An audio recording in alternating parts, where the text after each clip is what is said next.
Hello प्यारे बच्चों, मेरे चैनल में आप सभी का बहुत बहुत स्वागत है।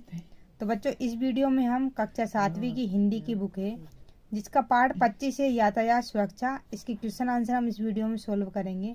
तो चलिए बच्चों, वीडियो शुरू करते हैं। बच्चों, यह वीडियो का सेकंड पार्ट है। फर्स्ट पार्ट मैंने बना दिया है, उसे आप प्ले लिस्ट पर जाके चेक कर लेना। तो बच्चों, इस वीडियो में हम इसका पार्ट का जो भाषा अध्ययन है वह हम इसमें कवर करेंगे। तो इसका पहला क्वेश्चन है, निम्नलिखित शब्दों के हिंदी समानार्थी शब्द लिखिए। ये बच्चों नीचे शब्द दिए गए हैं, traffic, crossing, signal, divider, foot overbridge, table, hall. इनके हमें बच्चों समानार्थी शब्द लिखना है, यानी कि जिसे समानार्थी शब्द को बच्चों हम पर्यायवाची शब्द भी कहते हैं। समानार्थी का मतलब होता है समान अर्थ देने वाले। ठीक है बच्चों, तो इनके चलिए किस तरह से हम समानार्थी शब्द करेंगे। तो देखिए बच्चों, इस तरह से इसका आंसर लिखेंगे। पहला है ट्रैफिक। ट्रैफिक यानी होता है बच्चों यातायात। क्रॉसिंग यानी होता है पार करना। सिग्नल यानी संकेतक। डिवाइडर यानी विभाजक। फुट ओवर ब्रिज यानी पैदल पुल। टेबल यानी होता है मेज और होल यानी होता है बच्चों गड्ढा। ठीक है, राम राम।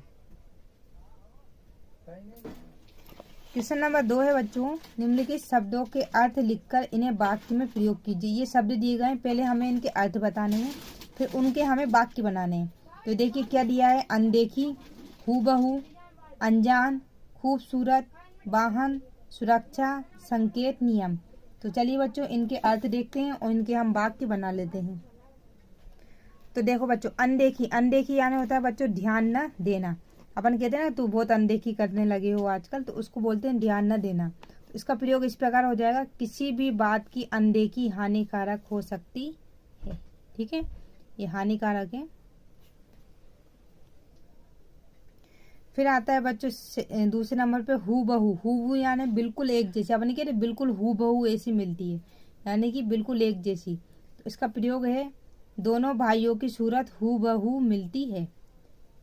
तीसरा नंबर है अनजान। अनजान मतलब होता है जो पहचान का ना हो। अपन बोलते हैं ना, अनजान व्यक्ति से हमें कभी कुछ नहीं लेना चाहिए, बाहर के व्यक्ति से। तो जो हमारी पहचान का ना हो उसे हम अनजान कहते हैं।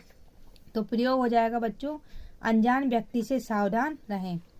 फिर है खूबसूरत। खूबसूरत यानी होता है सुंदर। तो इसका प्रयोग है, यह बगीचा बहुत खूबसूरत है। फिर नेक्स्ट है वाहन। वाहन यानी होता है सवारी गाड़ी। प्रयोग, हमें वाहन देखकर ही सड़क पार करनी चाहिए। फिर नेक्स्ट है सुरक्षा। सुरक्षा यानी होता है बच्चों बचाव या रक्षा। तो इसका प्रयोग हो जाएगा, हमें अपने साथ दूसरों की भी सुरक्षा का ध्यान रखना चाहिए। फिर है संकेत। संकेत यानी होता है बच्चों इशारा। तो इसका प्रयोग हो जाएगा, सड़क किनारे संकेत चिन्ह बने रहते हैं। ठीक है, आपने देखा होगा संकेत चिन्ह बने रहते हैं, जैसे कि आगे मोड़ है तो आगे स्कूल है, इस तरह से बोर्ड वगैरह बने रहते हैं, आपने देखा भी होगा। नेक्स्ट है नियम। नियम यानी होता है कायदा, यानी कि प्रयोग, यातायात नियमों का सदैव पालन करना चाहिए। ठीक है बच्चों, तो इस तरह से हम इनके वाक्य बना लेंगे। अब क्वेश्चन नंबर 3 है बच्चों, निम्नलिखित पंक्तियों का आशय स्पष्ट कीजिए।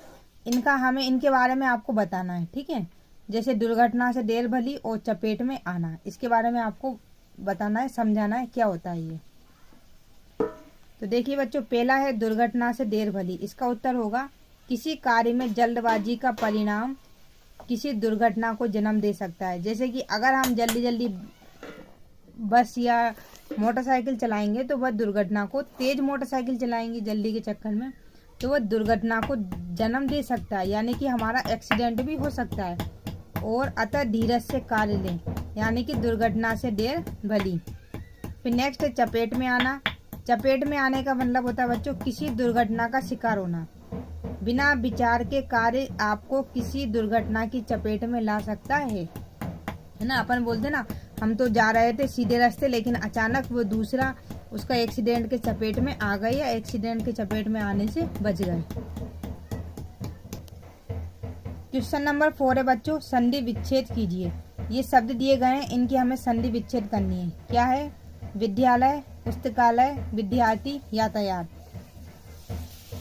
तो देखिए बच्चों, विद्यालय के संधि विच्छेद इस प्रकार करेंगे। विद्या धन आलय, पुस्तकालय में पुस्तक प्लस आलय, विद्यार्थी में विद्या प्लस अर्थी, और यातायात में यात प्लस आयात।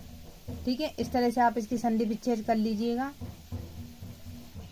प्रश्न क्रमांक 5 है, अभी उपसर्ग लगाकर 5 नए शब्द लिखिए। अभी लगना चाहिए आगे उपसर्ग में। उपसर्ग किसे कहते हैं? जो शब्द आगे लगाए जाते हैं।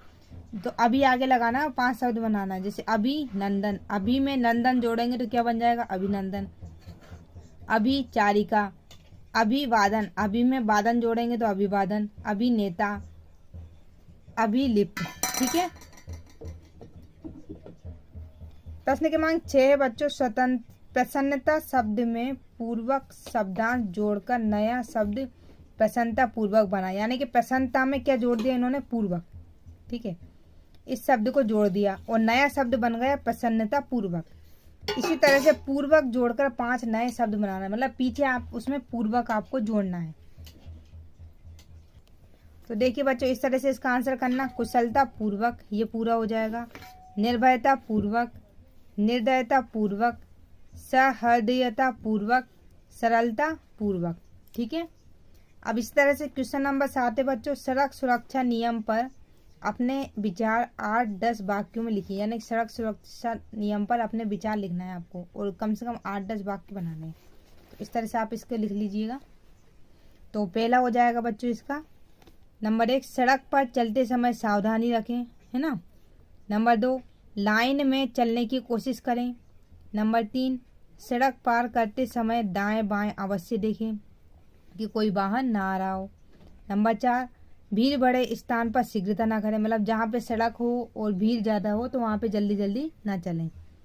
नंबर 5, वाहन निर्धारित गति में ही चलाएं, वाहन जो है तेज गति में नहीं चलाएं, जो गति है उसमें ही चलाएं। नंबर 6, सिग्नल पर हरी बत्ती होने पर ही रोड पार करें। नंबर 7, सड़क सुरक्षा नियम हमें दुर्घटना से बचाते हैं। नंबर 8, वाहन सदैव बाईं साइड ही चलाएं। नंबर 9, जल्दबाजी ना करें, शांति से चलें। और नंबर 10, यदि सड़क पर कोई दुर्घटना हुई हो तो दुर्घटना यानी एक्सीडेंट, ठीक है, तो 108 नंबर पर फ़ोन कर एम्बुलेंस बुलाकर दुर्घटनाग्रस्त व्यक्ति की सहायता करें। तो बच्चों, इस तरह से आप इसके सारे क्वेश्चन आंसर कंप्लीट कर लिएगा। उम्मीद करती हूँ मैं आपको हमारी वीडियो पसंद आई होगी। वीडियो थोड़ी सी भी अच्छी लगे लाइक जरूर करना। चैनल पर नए तो प्लीज़ चैनल को सब्सक्राइब करना नहीं भूलना। मिलते हैं नेक्स्ट वीडियो में, तब तक के लिए धन्यवाद।